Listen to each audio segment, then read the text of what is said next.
welcome to EconVersations. I'm your host, Dr. Dan Sutter of the Johnson Center for Political Economy at Troy University. The Christmas season is here, bringing the largest shopping holiday of the year. It turns out that the holiday season can illustrate a lot of important economics if we know where to look and what questions to ask. Joining me on EconVersations today to talk about some of the economics of Christmas are my colleagues from the Johnson Center, Dr. Steve Miller, the Executive Director of the Johnson Center, and Dr. Dan Smith, Associate Director of the Center.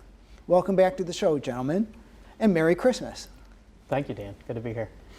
Well, we've just passed the Thanksgiving holiday, and the Christmas shopping holiday is now in full swing, and so there's a lot of economic activity going on, and there's actually a lot we can sort of learn from the Christmas season, right? Yeah, actually, it is a great chance for us to illustrate a lot of economic concepts and how they can explain the behavior and the phenomenon we see in the everyday world.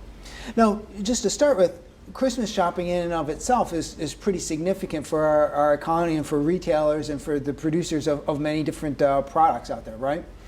It's very significant in that so much activity is centered around one season. There's a blogger for Vox.com, Matthew Iglesias, and he has delved into the seasonal adjustments. And without the seasonal adjustments, you see that there is a big spike leading up to Christmas in terms of retail sales and overall economic activity, and then a dip afterwards in January and February. And so it's really into the billions of dollars, and for many specialized manufacturers or retailers, I mean, this is their big time of the year, right? Yeah, absolutely. In fact, that's where the name originates from, Black Friday, because stores allegedly operate in the red, meaning they're losing money all the way till they get to Thanksgiving, when customers start going to the stores and shopping, and then they start making profits. So that's why it's Black Friday, because black in accounting signifies positive profits being earned by those companies. And many retailers certainly bank on a big holiday season. So in terms of this holiday season, a forecast suggests that it's going to be slightly better than last year, up a few percentage points from last year's sales. But overall, we can see that holiday season shopping sales seem to fluctuate pretty significantly over time. And so what is this illustrating for us? Yeah, so it's just illustrating that holiday season sales correlate very strongly with how the economy is doing. If the economy is doing well, you have a secure job, a paycheck that you can count on throughout the year, you're going to feel more comfortable splurging on a gun safe or a pool for the kids to start installing, something along those lines. But if you're more hesitant and you're more concerned about, will my job be there? Is the economy going to tank? Is there going to be a war? Are there going to be policies enacted that are going to impact economic growth and prosperity? In that case, you may be more hesitant to spend during the holiday season. So not only would retailers want to see a strong Christmas season because it drives them into the black, but it could be a sign, if we had a poorer than expected holiday season, it might be a sign that the economy is weakening, that a lot of people see their personal economic situations as in flux or maybe worse than last year, right? Right. I'd say, Dan, that in and of itself, you wouldn't expect a strong holiday season in a weak economy. You wouldn't expect a weak holiday season in a strong economy, but it could be an indication of what's going on overall in the macroeconomy, and that's why it would be interesting to watch. Now, for retailers, for people where their business revolves around the holiday season, obviously it's going to be very important for them how things work out that year. But for the rest of us, it's more an indication of how everything else is going for the entire year and for the entire business cycle. Right. And so this is indicating it's about around $900, I think, per shopper that people who responded to this survey that I guess the American Research Group has been conducting for some 30 years project that they're going to spend this year on Christmas presents. And that would translate into, I think, around probably $80 or $90 billion of spending overall for Christmas, related to Christmas, right? Right. And so, I mean, the economy overall, gross domestic product, is many trillions of dollars. So it is in some sense a small portion of that, but that is very significant when you think about how much people are spending all at once, just under $900 per shopper. Once we get earlier in the fall, you start to see people come out with forecasts such as this of how strong they expect the Christmas season to be. And that ends up being very important for a lot of the businesses that are part of the Christmas economy, right? And so if you can explain it a little bit, why is it so important for, why it's so important for our brick and mortar retailers and then maybe online retailers to have a sense of exactly how big this coming season is going to be. Yeah, so these businesses are trying to project ahead of time, months upon months ahead of time, what the demand for certain goods are going to be. And it's an inherently difficult process trying to forecast the demand of what these consumers want, what the kids are going to want. And so they're hiring people, they're creating factories, they're training them, they're getting machines to make certain types of goods and services, and they're all in the hopes that people are going to want to purchase that from in between Thanksgiving and Christmas. So they're taking a lot of risk and doing a lot of consumer surveys, studies on how consumers, what the consumers think about the economy, what they think about the jobs they hold, how secure they are, any type of metric that can show the health of the economy so that they can better provide for the needs of holiday shoppers. They certainly don't want to be in a position where they don't have enough goods and services. Right. They also don't want to be in a situation where they have too many. So it's a very delicate balance that entrepreneurs are struggling to navigate. Because if somebody's looking for a gift on a particular day when they come shopping and you've sold out, you possibly will lose that sale altogether, right? Or at the very least, they'll go someplace else, maybe online or to a different retailer. Yes, absolutely. In fact, that's one of the things we've seen is that people have transitioned to how they purchase. So before it was traditionally all Black Friday. Now you've also seen in-store purchases on Thanksgiving evening. You've also seen people shift on Monday to what's now called Cyber Monday, where people are purchasing goods and services online. So entrepreneurs have to be on top of that and be able to forecast how people are going to spend that money, when they're going to spend that money, and what types of goods and services they're going to want. So that's all important and all taken into consideration by these entrepreneurs working very hard to serve the American consumer. And certainly the trend toward increasing online shopping is of relevance here because, again, I guess there were some statistics that last week's Black Friday was one of the weakest annual Black Friday sales events of recent years. So, and if you have this long-standing trend toward more online shopping, that's of highly relevant for our retailers, right? Right, and I think surveys have shown that a large percentage of shoppers now are planning to do some of or even most of their shopping online. So as that shifts more and more, that's going to change the urgency with which people go out on Black Friday at midnight to find a deal and wait in line if they know that they can do it from the comfort of their home. Even when they have very time-limited deals online on Black Friday, on Cyber Monday, people can do that from the comfort of their own home, and they have a sense. I know that as a shopper myself, I have the sense that some of these deals are going to continue throughout the holiday season. And normally we think of online shopping as saving a lot of transactions costs, which would be the cost of having to actually go to the store and wait in line and so forth. Although it seems in the case of Black Friday, for at least some people, not myself, but some people actually seem to revel or thrive in the idea of being there to shop on Black Friday. I personally don't see any enjoyment in that, but that's another element of how it is that online shopping is helping our economy, right? Yeah, so certainly people get some enjoyment out of hunting for a good bargain, finding something that they think is personally a good deal. And actually, this is one of the beautiful things about the economy is its ability to produce consumer value.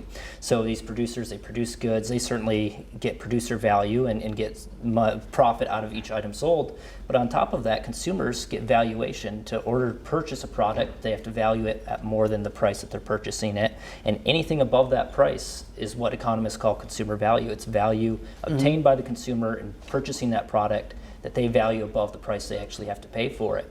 And especially when you have a lot of deals like this, there's a lot of consumer value out there that consumers can be on the look for, and when they find a really good deal, they get very excited about it. So there certainly is, for some people, a thrill in finding those bargains. Now, we talked a little bit about all the effort in advance that has to go into having the goods that we want to buy on hand. And so I think Christmas trees I think represent a way to illustrate some of this as well, because I mean Americans spend over $1 billion on Christmas trees, both live and artificial Christmas trees every year, and it's actually quite costly to have Christmas trees available here, right? Because it takes a lot of time not only just to grow the trees but have them ready here, right?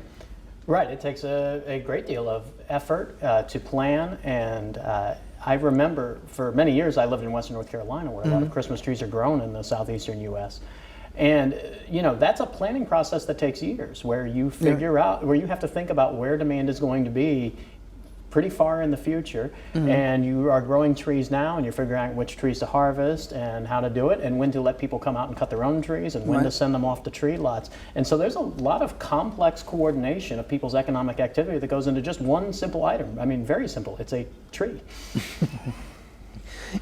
and not just to have the trees growing there in the forest, but these trees are at lots nearby the people's houses where they want to buy them. And obviously there's some forecasting or some anticipation has to be involved here that's also quite costly to the suppliers. Yeah, and the economy operates, and economists use the term stages of production. So you have different stages of production in producing an ultimate consumer good. So the ultimate consumer good is the tree.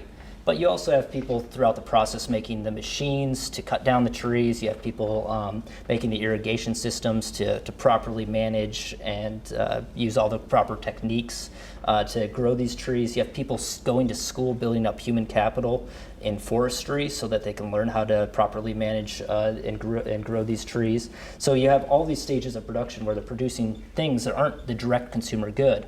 But in several years, it will produce more of that final consumer good. So it's a very lengthy process, and it takes a lot of forecasting, but also a lot of risk in trying to forecast how many trees are going to be demanded each year. And if you cut too many trees and ship them off to the lots and they don't sell, they're going to be wasted. And not only that, there's the element of it, you have to have the right number of trees at all the different places. I remember here in Troy, Lowe's sold out of trees a few years ago, very early, right after the Thanksgiving holiday, and there was in a sense a misallocation of Christmas trees, right? There are probably some places where they had trees that didn't sell, and then there's one store that completely sold out of trees, and that's all part of this coordination problem that the economies have to be solving, right? Right, and it is difficult, and it is important to understand that businesses and entrepreneurs aren't always able to solve these things right away or even solve them completely. So yes, it's quite possible, actually I think it's quite likely that same year that Christmas trees were essentially not available in Troy, that there was some place in the Midwest where there were tree lots that still had them on Christmas Eve or even the day after Christmas and was trying to sell them at a steep discount. So you see this kind of thing happen a lot, where some people are getting a lot of the good and it's very abundant and available, and it seems fine until you realize there's a shortage after the fact. Or very, very soon before Christmas, and there are other places where it's the opposite is the case. And so lots there, I mean, there's just an almost unbelievable number of decisions that have to be coordinated simply to have something as simple as the Christmas trees here for kids to go out and pick their Christmas tree, right? Yeah, and I think it's absolutely remarkable that almost nearly everybody that wants a Christmas tree in the United States is able to get a Christmas tree. Now, sometimes there's years where people make mistakes. There's too many here, not enough over here.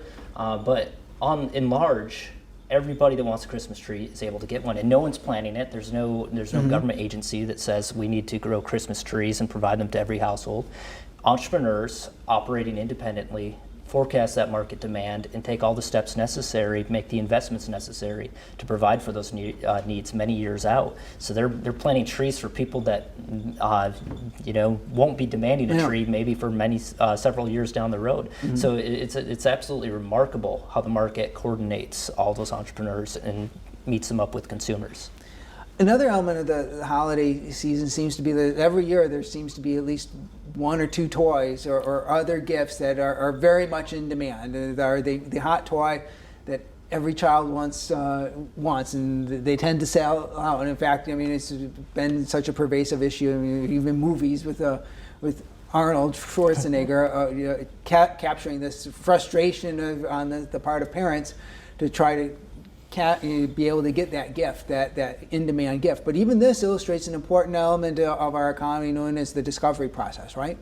Right, and at the heart of it, going back to what Dan was saying about the Christmas trees, we see this with popular toys as well, is it allows us to see how prices work. That's kind of a neat, for an economist, that's a neat thing about the holiday season, is that there's a lot of opportunity to see how the price system works. So if there were a shortage of trees in Troy, Alabama, and there was enough time to get them here, well, if the price were being driven up, that would attract more tree growers, more tree lots to bring more trees in. And the same thing happens with these hot popular toys. So there were people who, I believe I was in the second round of Tickle Me Elmos with one of my young children. So it was called a Tickle Me Elmo Extreme. And with the Tickle Me Elmo Extreme, it was one of these things where people waited in lines starting at midnight, I think on Black Friday when it was released. And they waited in long lines, they got tickets, and it was very strictly rationed. And then people paid the $30 or $40 for the toy. And what quickly happened after that was there was so much demand, so many people wanted them, and there weren't that many produced initially, that people resorted to selling them on eBay. So I actually bought mine on eBay. I did not wait in line. And so I paid more than the retail price. But the market price had quickly been bid up by early movers in that market. They were willing to sell theirs if it meant they could buy more Christmas presents for their children or for their loved ones with the extra money they made from selling that online. And so we've seen that with Elsa dolls, we've seen that with gaming systems like the Xbox 360 when that came out, where there's a temporary shortage, but whenever there's a shortage, there's pressure on price to move upwards. That inherently, when you have a shortage, when quantity demanded is greater than quantity supplied, that there's upwards pressure on price, and that pressure pushes price up almost inevitably, and it finds a way to go up. Even if they're selling them for $30 in the store, very quickly people are going to buy them up in the store and resell them at a higher price. And just before these toys become hot, they're a product of a lot of research and development on the part of the toy companies and other manufacturers of video games and so forth. They're trying to come up with something that they think is going to be valuable to people, right? Absolutely. I mean, that's right. That's how you do well, is by figuring out what buyers' preferences are and by serving them. So all these billions, tens of billions of dollars of Christmas shopping might, and its importance to retailers and many manufacturers out there, might look like Christmas provides a really great stimulus to our economy, sort of like it was intended with the American Response and Recovery Act. But is this really a stimulus to the economy? And if so, should we just go out there and somehow have a second Christmas, as blogger Matt Iglesias recommended, I think, last year? And would increasing, having a second Christmas or making people buy extra Christmas gifts, would that actually provide a stimulus to the economy in terms of creating value? Well, yeah, so this is a popular argument that a lot of people make, that Christmas is what drives this economic prosperity, so we'd all benefit. The economy would boom if we had a second Christmas, perhaps in early April, May, or June. The problem with this is that it's looking at what's seen but not what's unseen. So what you see is consumers spending dollars on Star Wars Legos, and you see consumers spending money on this and that for the holiday season. What you don't see is what they would have spent money on if they weren't spending money for Christmas. So this argument assumes that consumers would have just done nothing with that money if they didn't purchase that Star Wars Lego set. But instead, likely what they would have done is they would have gone out and purchased something else. They would have gone out on a vacation out to Colorado for skiing. They would have bought a vehicle. There's a lot of other things that consumers would have done with those dollars. Or, and this is really importantly, they may have not consumed. Instead, they might have just saved. And what a lot of people think is that, well, when you save money, you're not spending money, so therefore you're not creating jobs.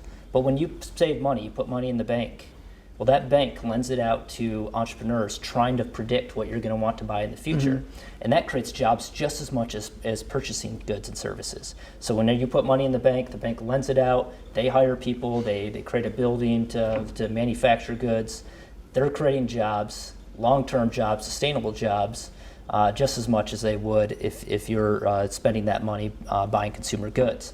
So this argument that we need to have a second Christmas really misses that point. In fact, we would just reorient our economy, if it was done successfully, to more consumption goods, and we'd have less long-term investment, which would make us, ultimately it's saving, refraining from consumption that drives the economy, because that's the long-term investment is going to combine goods and services, innovate, find new goods and services, hire people, and that's what's ultimately going to drive long-term economic prosperity.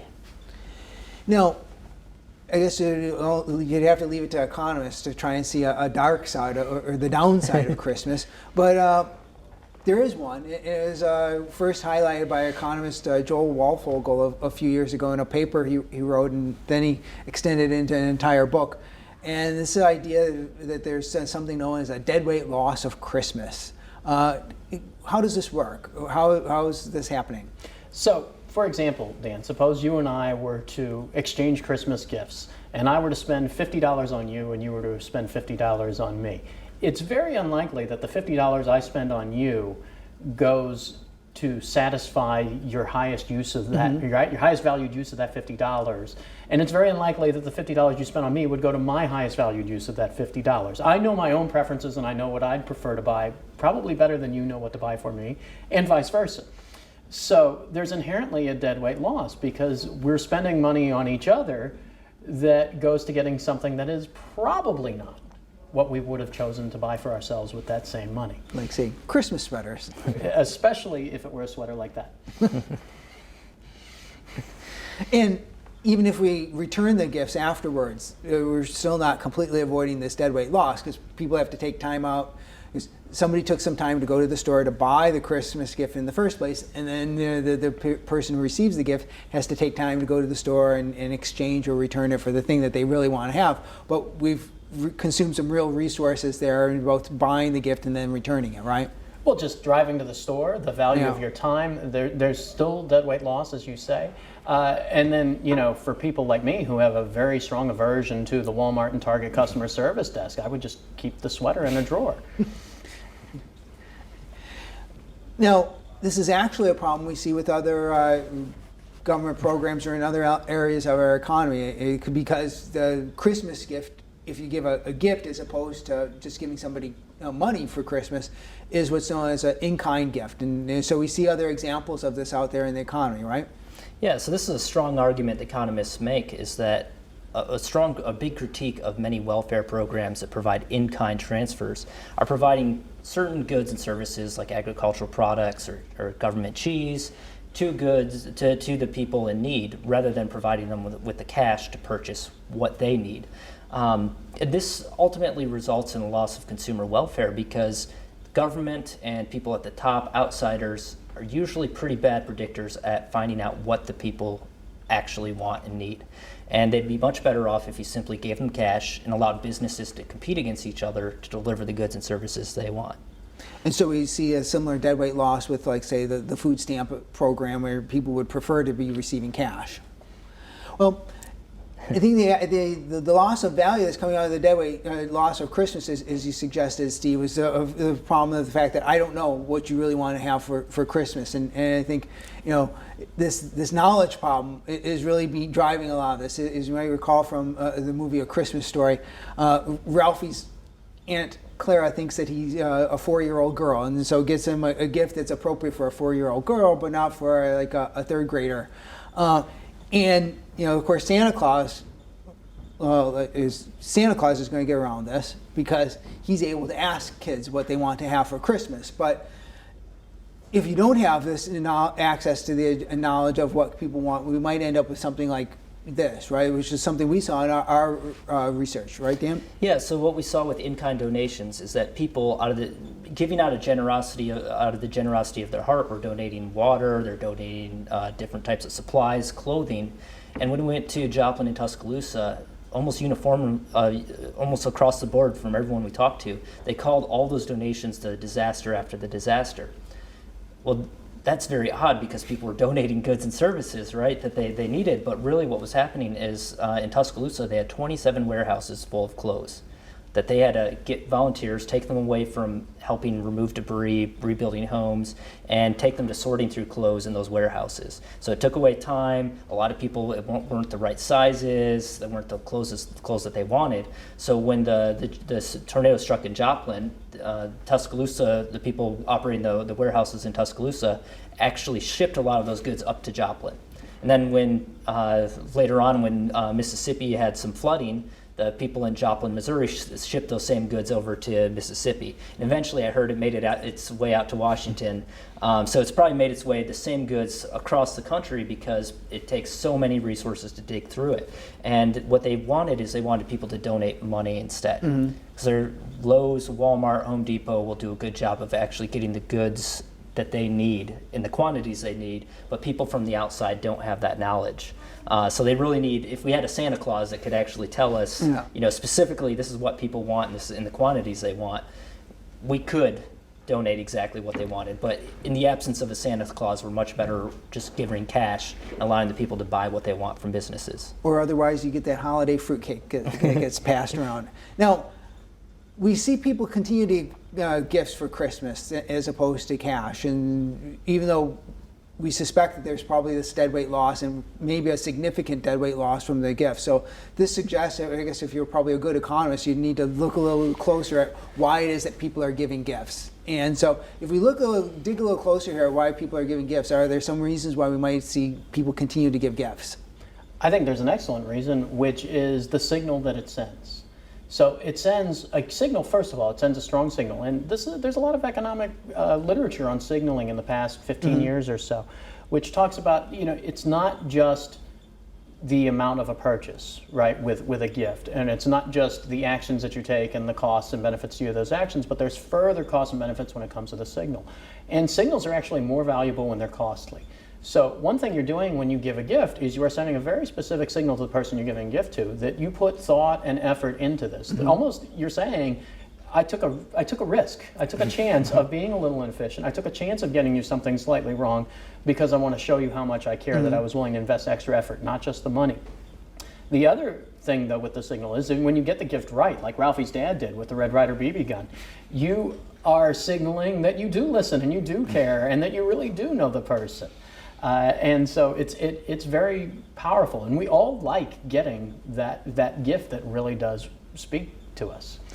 And there's another possibility that some economists have suggested that within a household, people may not be willing to spend money necessarily on themselves when you have such budget pressures, or kids, mortgage, everything you have to spend money on. People might feel guilty about giving themselves something nice, spending